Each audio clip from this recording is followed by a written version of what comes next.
Hello, जय हिंद, नमस्कार दोस्तों। आप सभी का स्वागत है आपके अपने YouTube channel mission target classes में। आज के इस क्लास में हम रेलवे ग्रुप डी परीक्षा 2025 के लिए प्रैक्टिस सेट नंबर 31 लेकर आए हैं।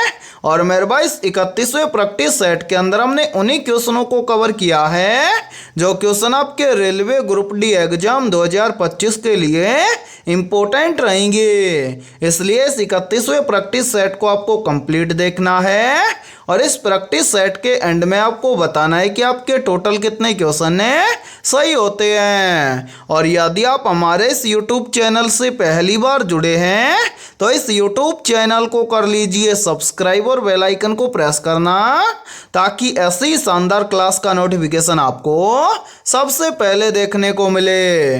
तो चलिए शुरू करते हैं आज के इस 31वें प्रैक्टिस सेट को बिना देरी के।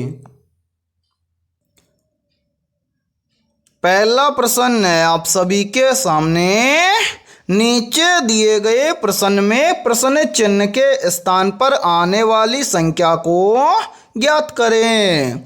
यानी कि यह पहला प्रश्न आप सभी के सामने नंबर एनालॉजी से संबंधित प्रश्न दिया गया है और आपसे पूछा गया है कि इस प्रश्न चिन्ह के स्थान पर कौन सी संख्या आएगी।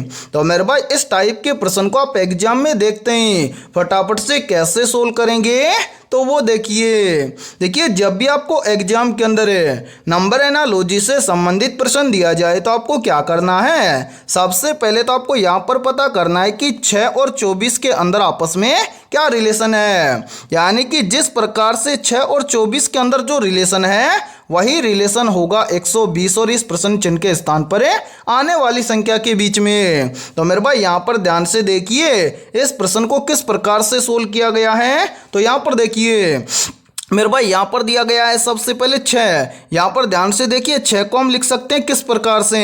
तो ध्यान से देखिए यदि हम यहाँ पर कर दे 2 का क्यूब, 2 का क्यूब कितना होता है। तो मेरे भाई 2 का क्यूब होता है 8 और इस 8 में से यदि हम इसी 2 को क्या कर दें माइनस कर दें तो यहाँ पर 8 में से 2 चला जाएगा तो कितना बचेगा 6। इसी प्रकार से मेरे भाई यहाँ पर देखिए 6 के बाद में हम 24 को लिख सकते हैं किस प्रकार से। तो यहाँ पर देखिए 24 को हम लिख सकते हैं कैसे, यदि हम यहाँ पर कर दे 3 का क्यूब। ठीक है, 3 का क्यूब कितना होता है। तो मेरे भाई 3 का क्यूब होता है 27 और यदि इस 27 में से हम इसी 3 को क्या कर दें माइनस कर दें तो 27 में से 3 को माइनस कर देंगे तो यहाँ पर आ जाएगा 24। और ध्यान से देखिए 24 यहाँ पर दिया भी गया है। अब इसी प्रकार से मेरे भाई यहाँ पर ध्यान से देखिए आप, यहाँ पर दिया गया है 120 तो 120 को हम लिख सकते हैं कैसे।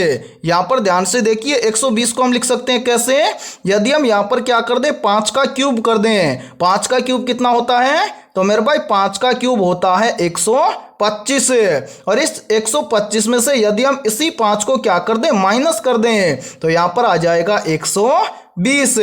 अब इसी प्रकार से हमसे पूछा गया है कि 120 के बाद में इस प्रश्न चिन्ह के स्थान पर कौन सी संख्या आएगी। तो मेरे भाई ध्यान से देखिए यहाँ पर 6 से 24 बनाया गया है कैसे।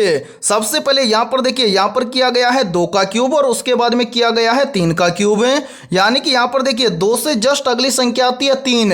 इसी प्रकार से यहाँ पर किया गया है 5 का क्यूब, तो 5 से जस्ट अगली संख्या कौन सी आती है। तो मेरे भाई 5 से जस्ट अगली संख्या आती है 6। तो यहाँ पर हम करेंगे 6 का क्यूब। ठीक है, 6 का क्यूब होता है कितना 216। अब यहाँ पर माइनस करेंगे कितना तो वो देखिए यहाँ पर देखिए मेरे भाई सबसे पहले यहाँ पर 2 का क्यूब किया गया है और 2 को ही घटाया गया है। उसके बाद में 3 का क्यूब किया गया है और 3 को ही घटाया गया है। उसी प्रकार से यहाँ पर देखिए यहाँ पर 5 का क्यूब किया गया है और 5 को ही घटाया गया है। तो यहाँ पर हम क्या कर रहे हैं 6 का क्यूब, तो मेरे भाई यहाँ पर हम क्या कर देंगे 6 को ही घटा देंगे। तो 216 में से 6 को घटाएंगे तो यहाँ पर बचेगा 210।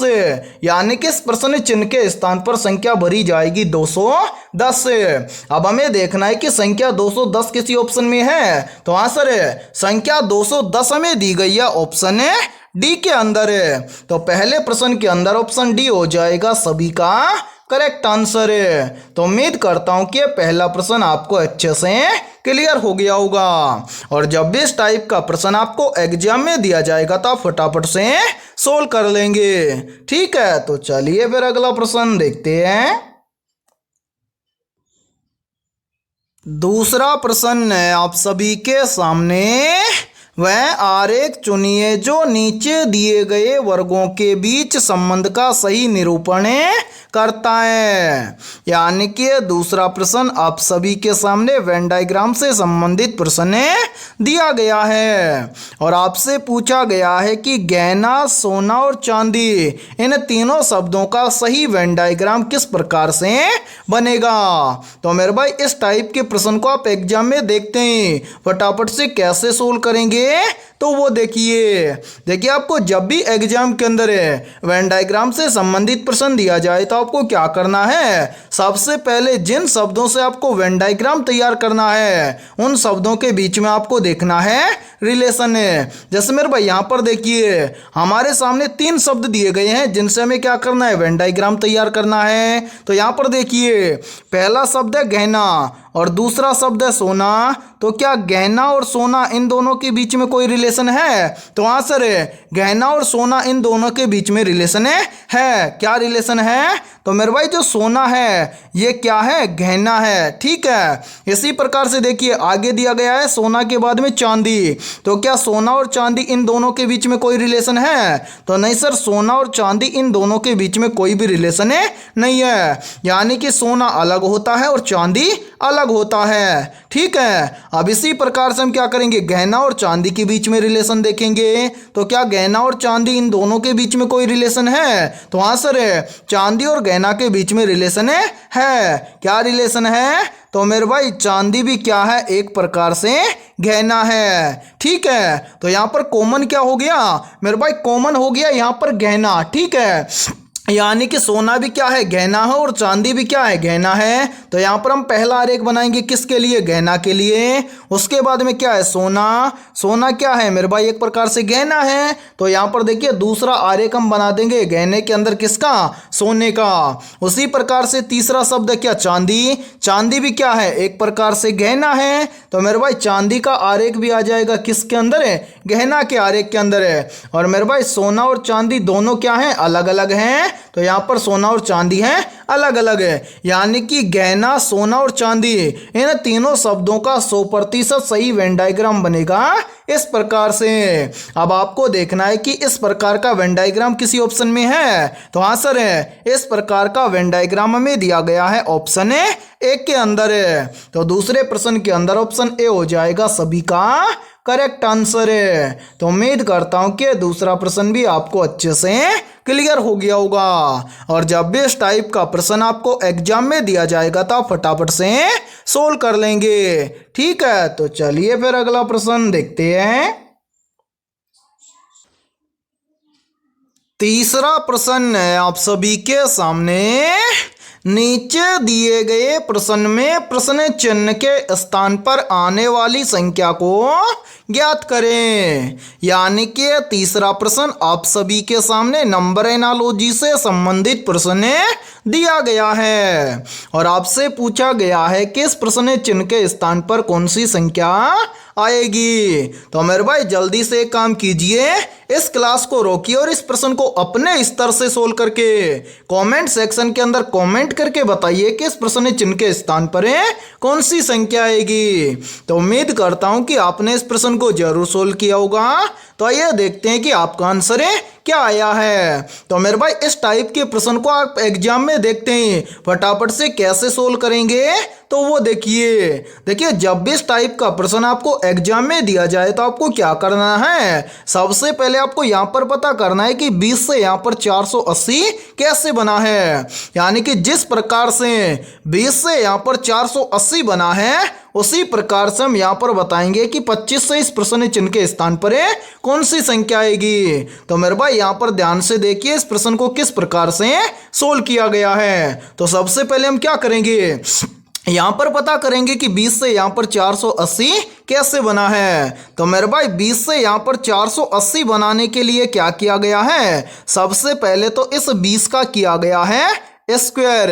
20 का स्क्वायर कितना होता है, तो मेरे भाई 20 का स्क्वायर होता है 400। उसके बाद में क्या किया गया है, इसी 20 का क्या किया गया है 4 गुना किया गया है। तो यहाँ पर देखिए 20 का 4 गुना कितना हो जाएगा, तो मेरे भाई 20 का 4 गुना हो जाएगा 80। और यहाँ पर ध्यान से देखिए, यदि हम 400 और 80 इन दोनों को आपस में ऐड कर देंगे तो 400 और 80 मिलकर बन जाएगा 480। और मेरे भाई यहाँ पर ध्यान से देखिए 480 यहाँ पर आप सभी के सामने दिया गया है। अब यही सेम लॉजिक हम लगाएंगे इस 25 के अंदर है, और इस 25 से इस प्रश्न चिन्ह की वैल्यू ज्ञात करेंगे। तो करेंगे क्या, सबसे पहले तो मेरे भाई इस 25 का हम क्या करेंगे, स्क्वायर करेंगे। तो यहाँ पर देखिए 25 का स्क्वायर कितना होता है, तो मेरे भाई 25 का स्क्वायर होता है 625। अब यहाँ पर क्या करेंगे, इसी 25 का हम क्या करेंगे, 4 गुना करेंगे। तो यहाँ पर देखिए मेरे भाई 25 का 4 गुना कितना हो जाएगा, 25 का 4 गुना हो जाएगा 100। अब यहाँ पर हम क्या कर देंगे, इन दोनों संख्याओं को आपस में जोड़ लेंगे। तो यहाँ पर देखिए 625 और 100 ये दोनों मिलकर बन जाएगा 725। यानी कि इस प्रश्न चिन्ह के स्थान पर संख्या भरी जाएगी 725।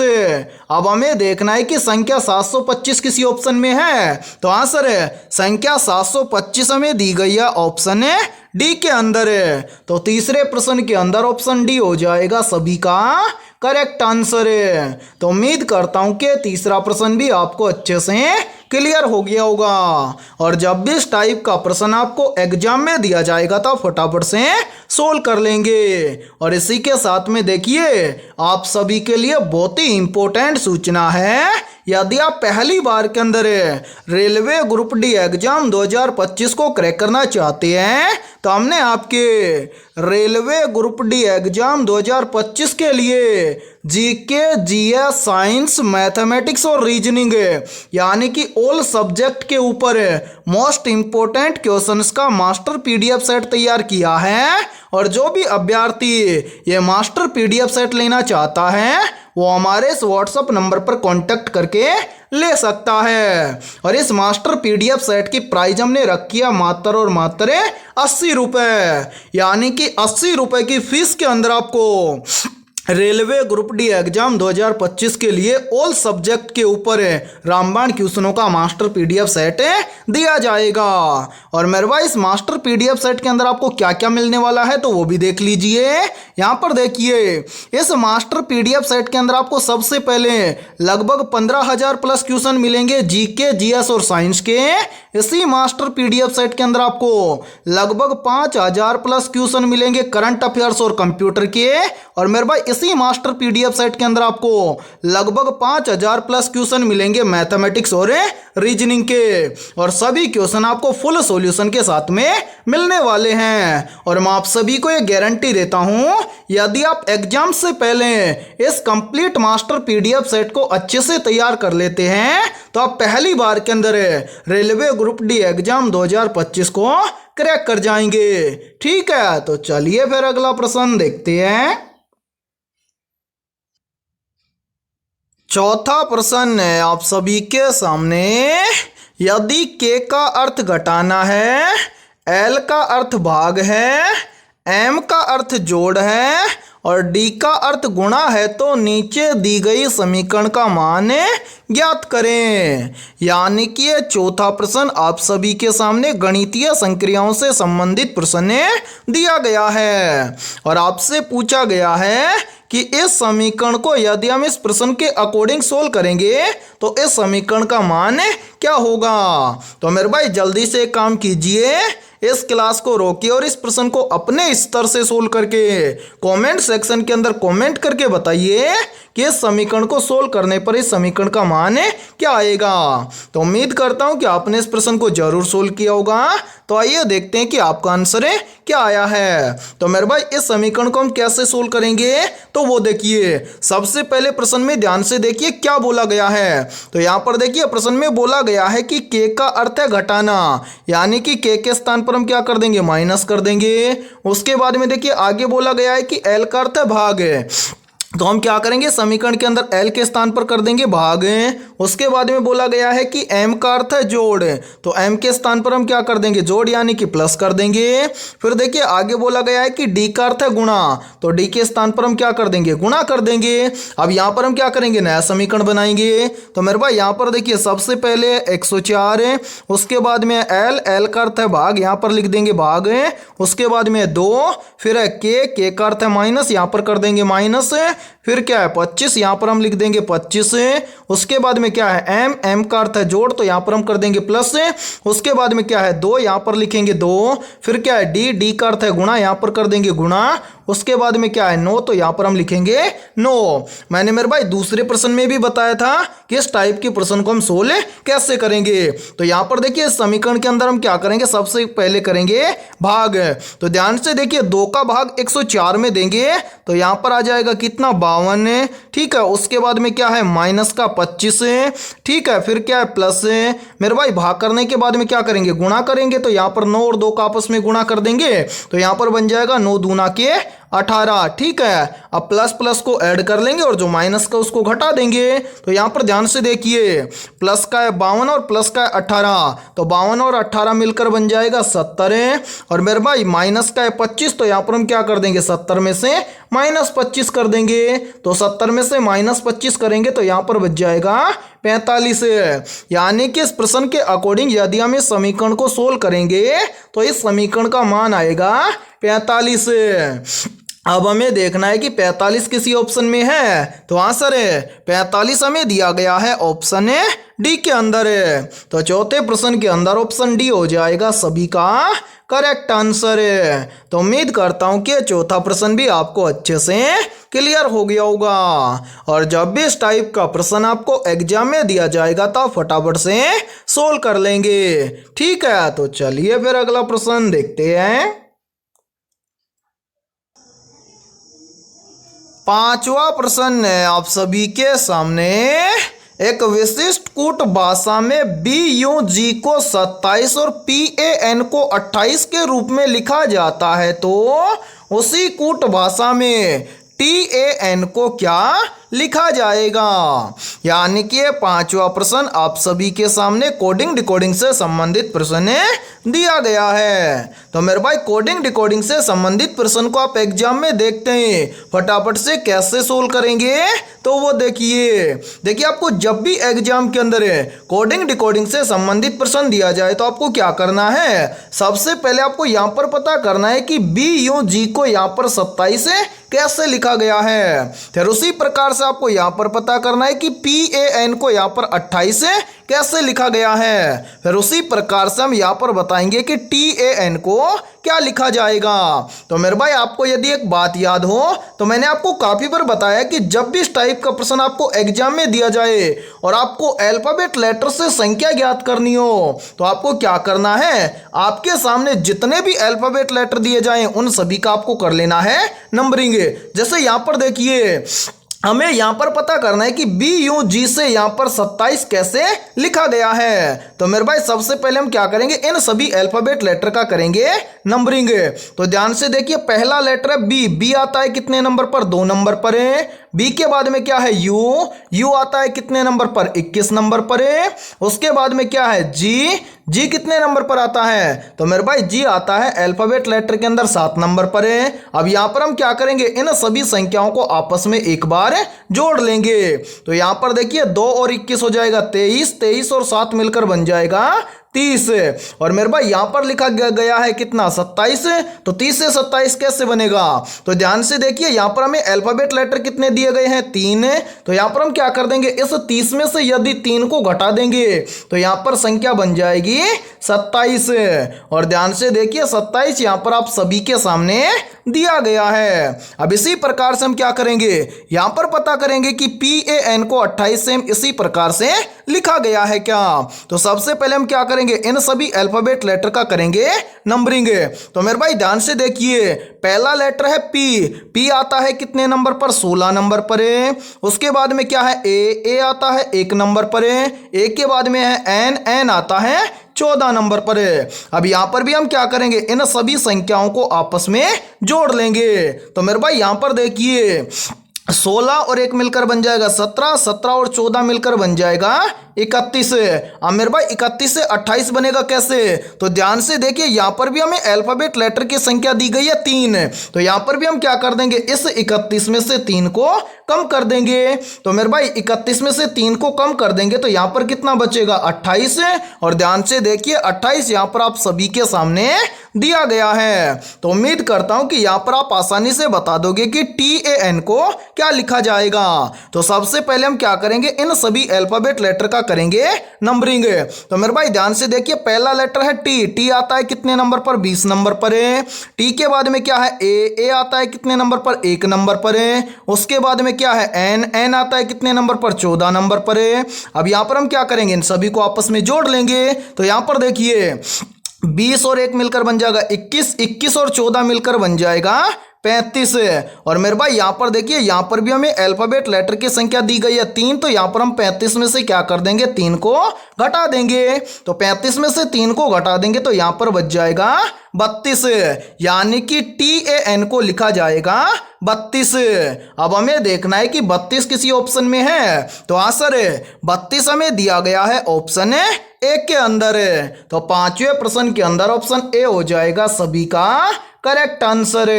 तो उम्मीद करता हूं कि 5वां प्रश्न भी आपको अच्छे से क्लियर हो गया होगा। और जब भी आपको एग्जाम के अंदर कोडिंग डिकोडिंग से संबंधित प्रश्न दिया जाएगा तो आप फटाफट से सोल्व कर लेंगे। ठीक है, तो चलिए फिर अगला प्रश्न देखते हैं। छठा प्रश्न आप सभी के सामने, भारत पर आक्रमण करने वाला प्रथम मुस्लिम शासक कौन था? ऑप्शन ए महमूद बिन कासिम है, ऑप्शन बी है सुल्तान महमूद, ऑप्शन सी है महमूद गोरी और ऑप्शन डी है इनमें से कोई नहीं। तो यहाँ पर देखिए इन चारों में से करेक्ट आंसर हो जाएगा सभी का ऑप्शन है ए, यानी कि भारत पर आक्रमण करने वाला प्रथम मुस्लिम शासक था मोहम्मद बिन कासिम। तो छठे प्रश्न के अंदर करेक्ट आंसर हो जाएगा सभी का ऑप्शन है ए। तो चलिए फिर अगला प्रश्न देखते हैं। 7वां प्रश्न है आप सभी के सामने, प्रोटीन बनाने के लिए कितने एमिनो अम्ल की आवश्यकता होती है? मेरे भाई मोस्ट इंपोर्टेंट प्रश्न है ये, तो जल्दी से बताइए इन चारों में से करेक्ट आंसर है क्या होगा। आपसे पूछा गया है कि प्रोटीन बनाने के लिए कितने एमिनो अम्ल की आवश्यकता होती है। तो यहाँ पर देखिए इन चारों में से करेक्ट आंसर हो जाएगा सभी का ऑप्शन है डी, यानी कि प्रोटीन बनाने के लिए 20 एमिनो अम्ल की आवश्यकता होती है। तो 7वें प्रश्न के अंदर करेक्ट आंसर हो जाएगा सभी का ऑप्शन है डी। तो चलिए फिर अगला प्रश्न देखते हैं। 8वां प्रश्न है आप सभी के सामने, पौधों में भोजन का परिवहन किसके द्वारा होता है? या फिर देखिए इसी प्रश्न को एग्जाम के अंदर घुमाकर ऐसे भी पूछ लिया जाता है। प्रश्न पूछा जाता है कि पौधों में भोजन का परिवहन किस ऊतक के द्वारा होता है? तो यहाँ पर देखिए इन चारों में से करेक्ट आंसर हो जाएगा सभी का ऑप्शन है बी, यानी कि पौधों में भोजन का परिवहन होता है फ्लोएम ऊतक के द्वारा। तो 8वें प्रश्न के अंदर करेक्ट आंसर हो जाएगा सभी का ऑप्शन है बी। और मेरे भाई यहाँ पर देखिए यहीं से क्वेश्चन और बनता है और ये क्वेश्चन भी काफी बार एग्जाम के अंदर पूछा जाता है। प्रश्न पूछा जाता है कि पौधों में जल का परिवहन किस ऊतक के द्वारा होता है? तो मेरे भाई याद रखना, पौधों में जल का परिवहन होता है जाइलम ऊतक के द्वारा। ठीक है, तो चलिए फिर अगला प्रश्न देखते हैं। 9वां प्रश्न है आप सभी के सामने, पानीपत का प्रथम युद्ध किस वर्ष हुआ था? या फिर देखिए इसी प्रश्न को एग्जाम के अंदर घुमाकर ऐसे भी पूछ लिया जाता है कि पानीपत का प्रथम युद्ध किस वर्ष और किन किन के बीच में हुआ था? तो मेरे भाई यहाँ पर देखिए इन चारों में से करेक्ट आंसर हो जाएगा सभी का ऑप्शन है ए यानी कि पानीपत का प्रथम युद्ध हुआ था वर्ष 1526 में। और किन किन के बीच में हुआ था?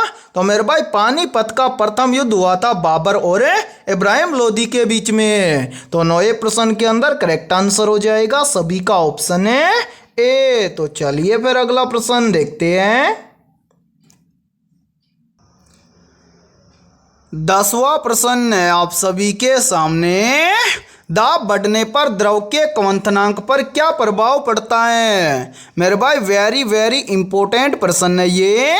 चाहे तो आप इस प्रश्न पर स्टार जरूर लगा लेना, क्योंकि ये प्रश्न इस बार एग्जाम के अंदर पूछा जा सकता है। प्रश्न पूछा जा सकता है कि दाब बढ़ने पर द्रव के क्वथनांक पर क्या प्रभाव पड़ता है। तो यहाँ पर देखिए इन चारों में से करेक्ट आंसर हो जाएगा सभी का ऑप्शन है बी, यानी कि दाब बढ़ने पर द्रव का क्वथनांक क्या होता है? बढ़ता है। तो 10वें प्रश्न के अंदर करेक्ट आंसर हो जाएगा सभी का ऑप्शन है बी। और मेरे भाई यहाँ पर देखिए, यदि ये क्लास आपको पसंद आ रही है तो जल्दी से एक बार इस क्लास को लाइक कर दीजिए। और यदि आप हमारे इस YouTube चैनल से पहली बार जुड़े हैं तो इस YouTube चैनल को कर लीजिए सब्सक्राइब और बेल आइकन को प्रेस करना, ताकि ऐसी शानदार क्लास का नोटिफिकेशन आपको सबसे पहले देखने को मिले। तो चलिए अगला प्रश्न देखते हैं। 11वां प्रश्न है आप सभी के सामने। निम्न में से मन्नार की खाड़ी किस महासागर में स्थित है? ऑप्शन ए हिंद महासागर में, ऑप्शन बी है अरब सागर में, ऑप्शन सी है बंगाल की खाड़ी में, और ऑप्शन डी है भूमध्य सागर में। तो यहाँ पर देखिए इन चारों में से करेक्ट आंसर हो जाएगा सभी का ऑप्शन है ए, यानी कि मन्नार की खाड़ी हिंद महासागर में स्थित है। तो 11वें प्रश्न के अंदर करेक्ट आंसर हो जाएगा सभी का ऑप्शन है ए। तो चलिए फिर अगला प्रश्न देखते हैं। 12वां प्रश्न है आप सभी के सामने। निम्न में से भूकंप को किस यंत्र से मापा जाता है? या फिर देखिए इसी प्रश्न को एग्जाम के अंदर घुमाकर ऐसे भी पूछ लिया जाता है। प्रश्न पूछा जाता है कि भूकंप की तीव्रता को किस यंत्र की सहायता से मापा जाता है। तो मेरे भाई याद रखना, भूकंप की तीव्रता या भूकंप दोनों एक ही बात है और इसको मापा जाता है सिस्मोग्राफ की सहायता से। तो 12वें प्रश्न के अंदर करेक्ट आंसर हो जाएगा सभी का ऑप्शन है बी। तो चलिए फिर अगला प्रश्न देखते हैं। 13वां प्रश्न है आप सभी के सामने। निम्नलिखित में से ट्रिप्सिन क्या है? Option A hormone, option B है विटामिन, ऑप्शन सी है एंजाइम, और ऑप्शन डी है लवण। तो जल्दी से बताइए इन चारों में से करेक्ट आंसर क्या होगा। आपसे पूछा गया है कि निम्नलिखित में से ट्रिप्सिन क्या है। तो यहाँ पर देखिए इन चारों में से करेक्ट आंसर हो जाएगा सभी का ऑप्शन है सी, यानी कि ट्रिप्सिन एक क्या है? एंजाइम है। तो 13वें प्रश्न के अंदर करेक्ट आंसर हो जाएगा सभी का ऑप्शन है सी। तो चलिए फिर अगला प्रश्न देखते हैं। 14वां प्रश्न है आप सभी के सामने। विश्व डाक दिवस कब मनाया जाता है? ऑप्शन ए 4 अप्रैल को, ऑप्शन बी है 15 मई को, ऑप्शन सी है 20 सितंबर को, और ऑप्शन डी है 9 अक्टूबर को। तो यहाँ पर देखिए इन चारों में से करेक्ट आंसर हो जाएगा सभी का ऑप्शन है डी, यानी कि प्रत्येक वर्ष विश्व डाक दिवस मनाया जाता है 9 अक्टूबर को। तो 14वें प्रश्न के अंदर करेक्ट आंसर हो जाएगा सभी का ऑप्शन है डी। तो चलिए फिर अगला प्रश्न देखते हैं। 15वां प्रश्न है आप सभी के सामने। निम्नलिखित में से पटाखा किस देश की मुद्रा है? मेरे भाई मोस्ट इंपोर्टेंट प्रश्न है ये। तो जल्दी से बताइए इन चारों में से करेक्ट आंसर क्या होगा। आपसे पूछा गया है कि निम्नलिखित में से पटाखा किस देश की मुद्रा है। तो यहाँ पर देखिए इन चारों में से करेक्ट आंसर हो जाएगा सभी का ऑप्शन है सी, यानी कि पटाका मकाऊ देश की मुद्रा है, या फिर हम बोल सकते हैं कि मकाऊ देश की मुद्रा का नाम है पटाका। तो 15वें प्रश्न के अंदर करेक्ट आंसर हो जाएगा सभी का ऑप्शन है सी। तो चलिए फिर अगला प्रश्न देखते हैं। 16वां प्रश्न है आप सभी के सामने, भारतीय रेलवे का मुख्यालय कहाँ स्थित है?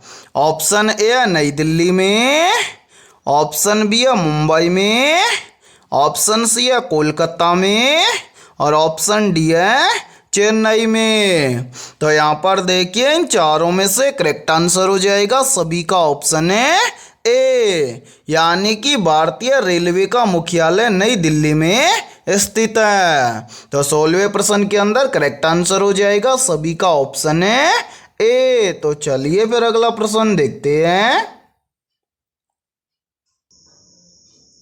17वां प्रश्न है आप सभी के सामने, जर्मनी और पोलैंड के बीच की सीमा रेखा क्या कहलाती है? या फिर देखिए इसी प्रश्न को एग्जाम के अंदर घुमाकर ऐसे भी पूछ लिया जाता है।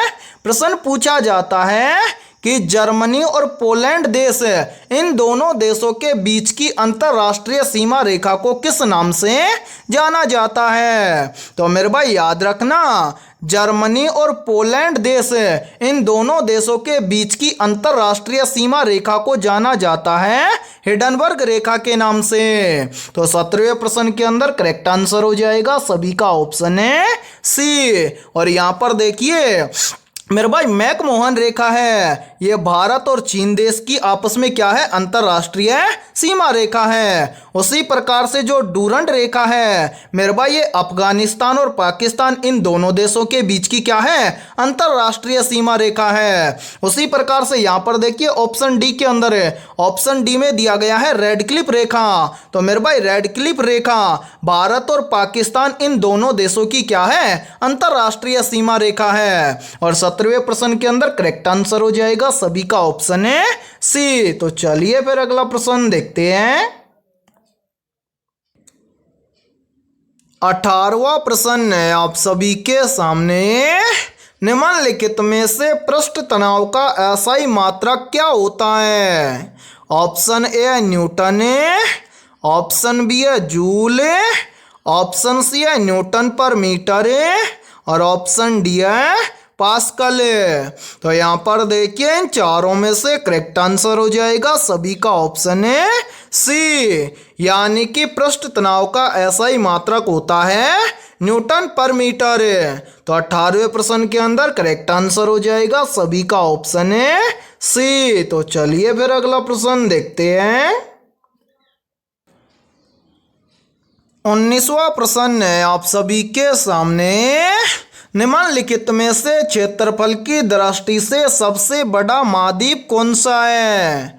Option A Australia, option B है एशिया, ऑप्शन सी है अफ्रीका, और ऑप्शन डी है यूरोप। तो यहाँ पर देखिए इन चारों में से करेक्ट आंसर हो जाएगा सभी का ऑप्शन है बी, यानी कि क्षेत्रफल की दृष्टि से सबसे बड़ा महाद्वीप है एशिया। तो 19वें प्रश्न के अंदर करेक्ट आंसर हो जाएगा सभी का ऑप्शन है बी। और मेरे भाई यहाँ पर देखिए आप सभी के लिए बहुत ही इंपॉर्टेंट सूचना है, यदि आप पहली बार के अंदर रेलवे ग्रुप डी एग्जाम 2025 को क्रैक करना चाहते हैं तो हमने आपके रेलवे ग्रुप डी एग्जाम 2025 के लिए ऑल सब्जेक्ट के ऊपर 25,000 प्लस रामबाण क्वेश्चनों का मास्टर पीडीएफ सेट तैयार किया है।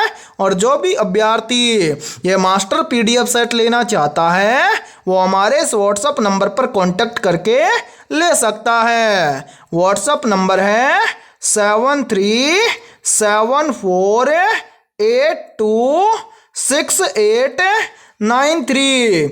ये हमारा व्हाट्सएप नंबर है। इस व्हाट्सएप नंबर पर आप कांटेक्ट करके इस मास्टर पीडीएफ सेट को ले सकते हैं। और मेरे भाई इस मास्टर पीडीएफ सेट की प्राइस हमने रखी है मात्र और मात्र 80 रुपये, यानी कि 80 रुपये की फीस के अंदर आपको रेलवे ग्रुप डी एग्जाम 2025 के लिए ऑल सब्जेक्ट के ऊपर रामबाण क्वेश्चनों का मास्टर पीडीएफ सेट दिया जाएगा। और मेरे भाई इस मास्टर पीडीएफ सेट के अंदर आपको क्या क्या मिलने वाला है तो वो भी देख लीजिए। यहाँ पर देखिए, इस मास्टर पीडीएफ सेट के अंदर आपको सबसे पहले 15,000 प्लस क्वेश्चन मिलेंगे जीके, जीएस और साइंस के। इसी मास्टर पीडीएफ सेट के अंदर आपको लगभग 5,000 प्लस क्वेश्चन मिलेंगे करंट अफेयर्स और कंप्यूटर के।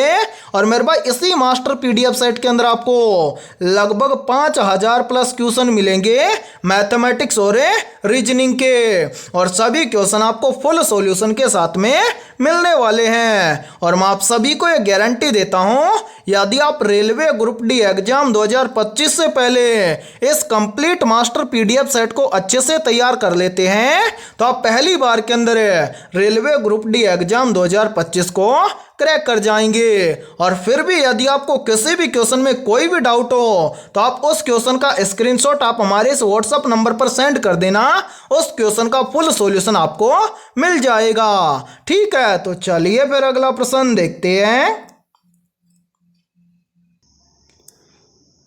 20वां प्रश्न है आप सभी के सामने। हड़प्पा सभ्यता की जानकारी सबसे पहले किसने दी थी?